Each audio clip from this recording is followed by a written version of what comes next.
অনুষ্ঠান বাড়ির fried rice আর chicken কষা, এই কম্বিনেশনটা খেতে ভালোবাসে না এমন মানুষ তো পাওয়াই যাবে না। আমার তো ভীষণ প্রিয় এই অনুষ্ঠান বাড়ির ফ্রায়েড রাইস আর চিকেন কষা। সেদিন রবিবার বাড়িতেই বানিয়েছিলাম ফ্রায়েড রাইস আর চিকেন কষা। যদিও এখন প্রায় সবাই এই ফ্রায়েড রাইস আর চিকেন কষাটা বানাতে পারে, কিন্তু যারা এখনও ফ্রায়েড রাইস বানাতে গিয়ে এটা ভাবো ভাতের চালটা ঠিকঠাক সেদ্ধ হবে তো, আবার খুব বেশি সেদ্ধ হয়ে একদম গলে যাবে না তো, তাদের জন্য কিছু টিপস আর ট্রিক্স নিয়ে ফ্রায়েড রাইস রেসিপিটা বাড়িতে সহজে কিভাবে বানাবে সেটা শেয়ার করতে চলে এলাম। প্রথমেই এক হাঁড়ি গরম জল আমি বসিয়ে দিয়েছি। জলের মধ্যে 1 চামচ নুন দিয়ে ধুয়ে রাখা দেরাদুন চালটা আগে থেকেই দিয়ে দিলাম। চালটা মোটামুটি 10 মিনিট হাই ফ্লেমে সেদ্ধ করে নিও। মোটামুটি 80% যখন ভাতটা সেদ্ধ হয়ে যাবে, ভাতের ফ্যানটা ঝরিয়ে বড় থালা বা গামলার মধ্যে কিন্তু ভাতটা ঢেলে দিও। পারলে বাড়ির ফ্যান চালিয়ে ভাতটা ফ্যানের নিচে রেখে দিও, তাহলে একদম ঝরঝরে হয়ে যাবে। এই ট্রিক্সটা অবশ্যই কাজে লাগিও। ওদিকে আমাদের ভাত তো হয়ে গেছে, এবার ফ্রাইড রাইসের যে সবজিগুলো দেব সেগুলো আমরা ভেজে নিচ্ছি। সবজির মধ্যে আমি এখানে দিয়েছি গাজর, ফুলকপি, মটরশুঁটি আর বিনস। ক্যাপসিকাম থাকলে ক্যাপসিকামটাও দিতে পারো। কড়াইয়ের ওপর 3 চামচ সাদা তেল গরম করে নিয়ে সবজিগুলো ভাজতে বসিয়ে দিলাম। সবজিগুলো ভাজার সময় আমি নুন দিয়ে দেব, আর ভাতে অলরেডি নুন দিয়েছি, তাই লেয়ারিং যখন করব তখন নুনের ব্যবহারটা আর করব না। সবজিগুলো দিয়ে এখানে মোটামুটি 1 চামচ মতো নুন দিয়ে দিলাম। নুন দিয়ে খুব ভালো করে নাড়াচাড়া করে নিয়ে এটাকে মিনিট 5 মতো ঢাকা দিয়ে দেব, তাহলেই কিন্তু সবজিগুলো খুব সহজেই সেদ্ধ হয়ে যাবে। আমি যেভাবে ফ্রায়েড রাইসটা বানিয়েছি সেই টিপস অ্যান্ড ট্রিক্স দেখে পুরো ভিডিওটা তোমরা যদি বানাও, আমার মতো বাড়িতে তোমরাও খুব সহজে ঝরঝরে ফ্রায়েড রাইসটা কিন্তু বানাতে পারবে। সামনের রবিবার যারা এখনও ভাবছো ফ্রায়েড রাইস বানাতে গেলে ঠিকঠাক ফ্রায়েড রাইস বানাতে পারবো তো, তারা কিন্তু আমার ভিডিও দেখে অবশ্যই ফ্রায়েড রাইস আর চিকেন কষাটা বাড়িতে বানাবে, আর আমাকে কমেন্ট সেকশনে জানাবে তোমরা কেমন বানালে। দেখতেই পাচ্ছ সবজিগুলো মোটামুটি 5 মিনিট মতো ঢাকা দিয়ে রেখেছিলাম। এদিকে সবজি প্রায় সেদ্ধই হয়ে গেছে। ওদিকে রাইসের চালগুলো কিন্তু আমি বড় থালার মধ্যে ঢেলে হাওয়াতে ঠান্ডা করতে দিয়ে দিয়েছি। একদম ঝরঝরে রাইস দেখো তৈরি হয়ে যাবে। একটা বড় হাঁড়ির মধ্যে হাফ রাইস আমি নিয়ে নিয়েছি। এবার রাইসের মধ্যে দিয়ে দিচ্ছি চিনি। যেহেতু নুন সবজি ভাজার সময় দিয়েছি আর ভাত তৈরি করার সময় নুন দিয়েছি, নুনটা লেয়ারিংয়ে আর দেবো না। ফ্রাইড রাইস মেশানোর এটা সবচেয়ে সহজ উপায়। এইভাবে সবজি ভেজে রাখা সবজি আর অল্প একটু তেল ছড়িয়ে দিলাম, তারপর উপর থেকে কাজু আর কিশমিশ দিয়ে দিলাম, আর দিয়ে দিলাম 1/2 চামচ ঘি। তারপর ভাতের হাঁড়িটা ধরে খুব ভালো করে ঝাঁকিয়ে একবার মিশিয়ে নিচ্ছি। তারপর ঠিক আমরা বিরিয়ানির লেয়ারিং যেমন করি, লেয়ার বাই লেয়ার চিনি, তারপর দিয়ে দিচ্ছি ভেজে রাখা সবজি, তার সঙ্গে যে সাদা তেলটা ছিল অল্প একটু তেল, কাজু কিশমিশ দিচ্ছি, অল্প একটু ঘি দিচ্ছি, তারপর আবার ভাত দিচ্ছি। এইভাবে যদি লেয়ারিং করে রাইসটা তোমরা মেশাও বা রাইসটা এইভাবে বানাও, তাহলে কিন্তু একদম অনুষ্ঠান বাড়ির মতো ঝরঝরে আর স্বাদেও সেম প্রসেসে রাইস তোমরা বানিয়ে ফেলবে। ফ্রায়েড রাইস আমাদের রেডি হয়ে গেছে। এবার একটা কড়াইয়ের মধ্যে 4 চামচ সর্ষের তেল নিয়ে নিয়েছি। কি বানাচ্ছি বলো তো?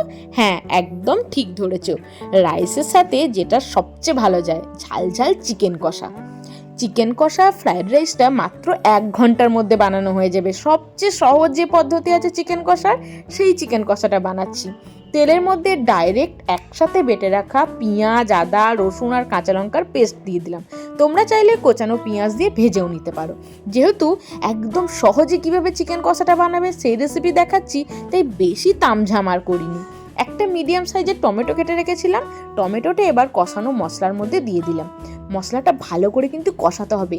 যতই শর্টকাট প্রসেস করি না কেন, মশলা যদি ভালো করে কষানো হয় না, চিকেন কষার টেস্ট কিন্তু অনুষ্ঠান বাড়িকেও হার মানিয়ে দেবে। দেখতেই পাচ্ছ মশলা থেকে কত সুন্দর কিন্তু তেল ছেড়ে দিচ্ছে।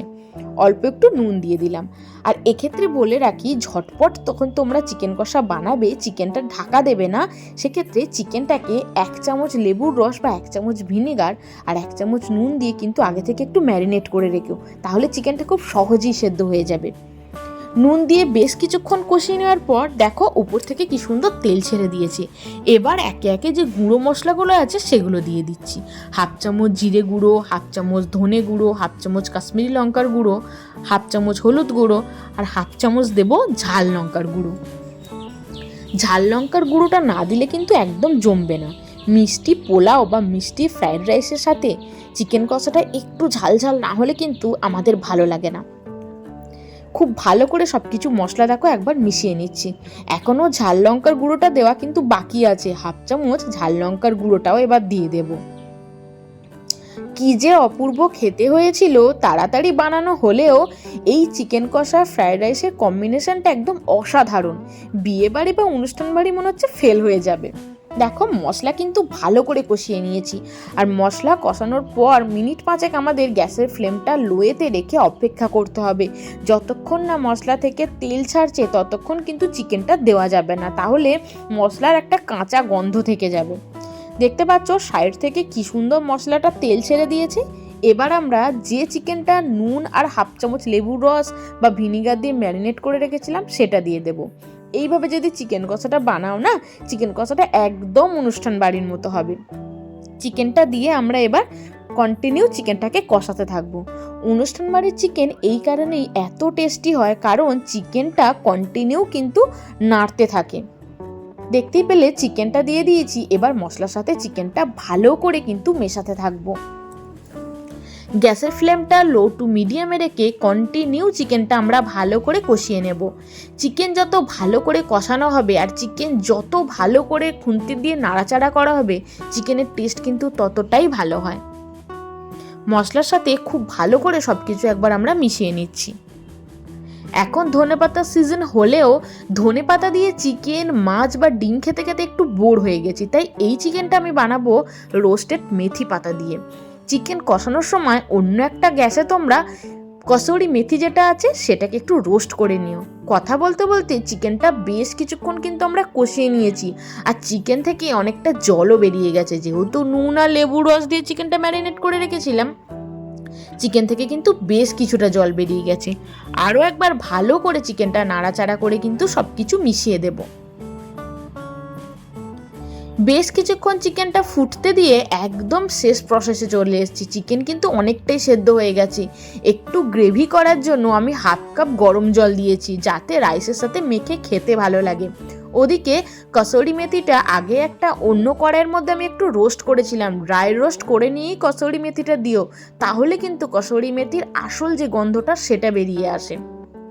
কসুরি মেথিটা চিকেন একদম শেষ স্টেপে, চিকেন সেদ্ধ হওয়ার পর তখন দেব। তারপর খুব ভালো করে সব কিছু একবার মিশিয়ে নেব। আর এই রোস্টেড কসুরি মেথি দেওয়ার পর এত সুন্দর একটা গন্ধ বেরোচ্ছে না, রান্নাঘরের পরিবেশটা চারিদিকে গন্ধে মম করছে। একঘেয়েমি ওই ধনেপাতা চিকেন খেতে খেতে এই কসুরি মেথি পাতা দিয়ে চিকেনটা যেন মুখে লেগে আছে। দেখো যত সুন্দর দেখতে হয়েছিল, স্বাদেও কিন্তু হয়েছিল অসাধারণ। আমার তো এখনও জিভে জল আসছে। আগের রবিবার এটা বানিয়েছিলাম। তোমরা কারা কারা এই রবিবার এটা বানাচ্ছ আমাকে কিন্তু কমেন্ট সেকশনে জানাবে। উঠোনে রোদে বসে ঝালঝাল চিকেন কষার সঙ্গে মিষ্টি মিষ্টি ফ্রাইড রাইসটা এত অপূর্ব খেতে লাগছিল, তোমাদের আর কি বলবো। রেসিপিটা কেমন লাগলো আমাকে কিন্তু জানিও।